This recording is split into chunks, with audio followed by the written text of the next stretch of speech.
दोस्तों नमस्कार, मैं हूं डॉक्टर श्रीपति त्रिपाठी। आइए इस वीडियो के माध्यम से जानते हैं कि कुंडली के 5 सबसे शुभ योग जिनसे आते हैं धन, यश और सफलता खुद चलकर। जानने के लिए देखिए यह पूरा वीडियो। जब आपका जन्म हुआ तब यदि उस वक्त कुंडली में सबसे 5 शुभ ग्रह योग में से कोई एक योग बन रहा होगा तो आपको जीवन में सफल होने से कोई भी नहीं रोक सकता। ज्योतिष के अनुसार कुंडली में ऐसे 5 ग्रह योग होते हैं जो सबसे शुभ और प्रबल माने जाते हैं। इन योगों को पंच महापुरुष योग कहते हैं। जिनका भी जिस जातक की कुंडली में इन पंच योगों में से कोई एक योग होता है उन्हें जीवन में संघर्ष नहीं करना पड़ता है। ऐसे बनता है पंच महापुरुष योग। कुंडली में पंच महापुरुष योग की बात हम लोग कर रहे हैं। इसके लिए सबसे पहले पंच महापुरुष योग में पंच महापुरुष गुरु, मंगल, बुध, शुक्र और शनि होते हैं। इन 5 ग्रहों में से कोई भी मूल त्रिकोण या केंद्र में बैठे हों तो श्रेष्ठ है। केंद्र को विष्णु का स्थान कहा गया है। महापुरुष योग तब सार्थक होते हैं जबकि ग्रह केंद्र में हो। विष्णु भगवान के 5 गुण होते हैं। भगवान रामचंद्र और कृष्ण की कुंडली के केंद्र में यही पंच महापुरुष विराजमान थे। उपरोक्त 5 ग्रहों से संबंधित 5 महायोग के नाम इस तरह हैं। मंगल का रोचक योग, बुध का भद्र योग, गुरु का हंस योग, शुक्र का मालव्य योग और शनि का शश योग। मंगल का रोचक योग, यह योग मंगल से संबंधित है। यदि आपकी कुंडली में मंगल लग्न से अथवा चंद्रमा से केंद्र के घरों में स्थित हो, अर्थात मंगल यदि कुंडली में लग्न अथवा चंद्रमा से 1, 4, 7 अथवा 10वें घर में मेष, वृश्चिक अथवा मकर राशि में स्थित हो तो आपकी कुंडली में रोचक योग होता है।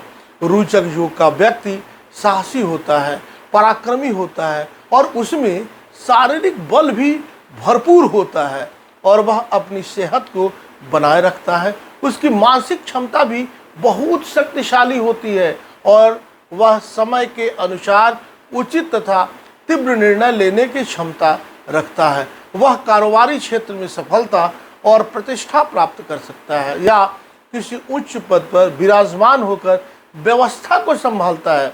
शासन और प्रशासन में ऐसे बहुत लोग होते हैं। दूसरा है बुध का भद्र योग। यह योग बुध ग्रह से संबंधित है।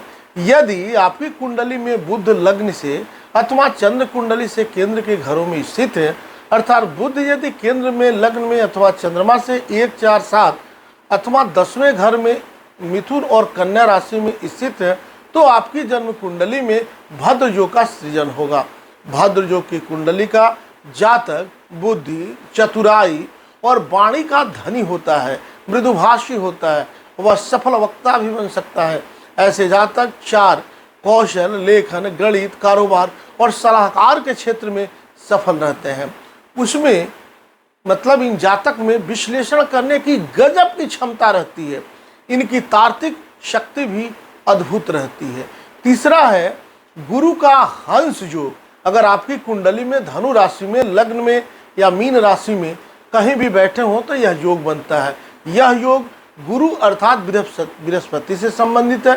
कर्क में 5 डिग्री तक का ऊंचा मूल त्रिकोण धनु राशि 10 डिग्री तक और स्वयं का घर धनु और मीन होता है। पहले भाव में कर्क, धनु और मीन, 7वें भाव में मकर, मिथुन और कन्या, 10वें में तुला, मीन और मिथुन एवं 4थे भाव में मेष, कन्या और धनु में होना चाहिए तो हंस योग बनता है। जब जब बृहस्पति ऊंचा या मूल त्रिकोण में खुद के घर में या केंद्र में कहीं स्थित हैं तो भी विशेष परिस्थिति में यह योग बनेगा।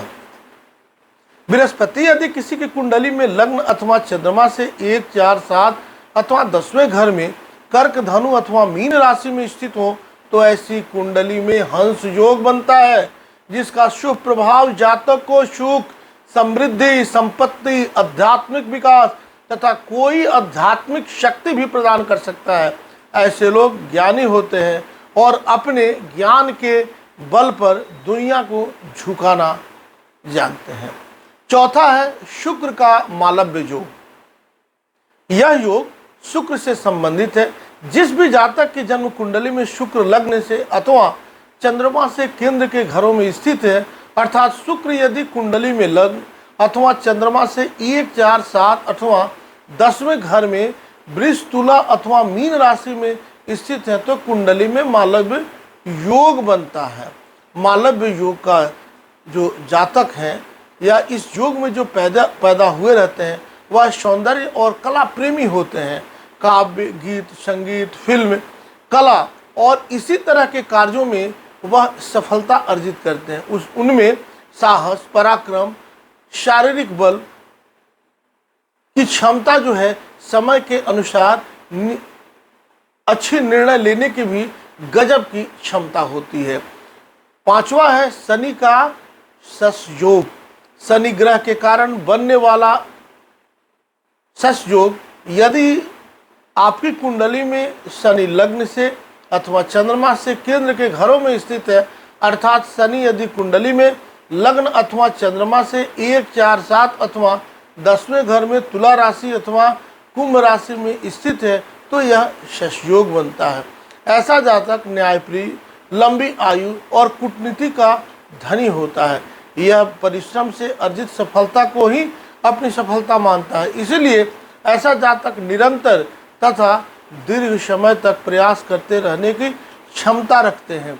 यह किसी भी क्षेत्र में हार नहीं मानते। इनमें छिपे हुए रहस्यों का भेद जान लेने की क्षमता अद्भुत होती है। यह किसी भी क्षेत्र में सफल होने की क्षमता रखते हैं। सहनशीलता इनका विशेष गुण है, लेकिन अपने शत्रु को यह किसी भी हालत में नहीं छोड़ते हैं। आपको बता दें कि जन्म कुंडली में अगर आपके किसी भी जन्म कुंडली में अगर यह योग बना हुआ है तो इस योग, देखिए लिखा हुआ है कि ज्योतिषम फलितम शास्त्रम योगम प्रधान में ऊंचा। कुंडली में योग का महत्व है। मतलब आपके पास बहुत अच्छी गाड़ी है और आपके पास ड्राइवर नहीं है तो कैसे जाएंगे। आपके पास गाड़ी भी है और ड्राइवर भी है, अगर रोड अच्छा नहीं है तो कैसे स्पीड मिलेगा। ठीक उसी प्रकार जन्म कुंडली अच्छी है और आपके योग अच्छे हैं लेकिन दशाएं ठीक नहीं है, कैसे लाभ मिलेगा। सब आपको लाभ मिले, आपको उन्नति मिले, आपकी बेहतरी हो, इसके लिए व्यक्तिगत रूप से आप कुंडली को दिखाएं। आप अपने जन्म पत्रिका को दिखाएं, क्या चंद्र कुंडली से या लग्न कुंडली से, जन्मांग से या नवांश से आपकी कुंडली क्या कहती है। आपके कर्म भाव के स्वामी आप किस क्षेत्र में जाएंगे। ऐसा तो नहीं आप गलत सेक्टर में काम कर रहे हैं, आपको जाना था कहीं और काम कर रहे हैं कुछ और। आप देखिएगा आप ही के बीच के बहुत सारे ऐसे लोग हैं जो इंजीनियरिंग किए राजनीति में चले गए, जो राजनीति के लिए प्रयास किए वो इंजीनियरिंग के सेक्टर का काम कर रहे हैं, ठेकेदारी का काम कर रहे हैं। तो आपकी कुंडली क्या कहती है, क्या करेंगे आप, कैसे बेहतर करेंगे, आप सही रास्ते में हैं ना।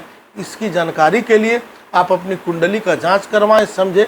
ज़्यादा जानकारी के लिए स्क्रीन पर दिए गए नंबर पे आप संपर्क करिए, निश्चित रूप से आपको लाभ मिलेगा। अभी तक आपने यह चैनल सब्सक्राइब नहीं किया, सब्सक्राइब करें, शेयर करें, कमेंट्स करें।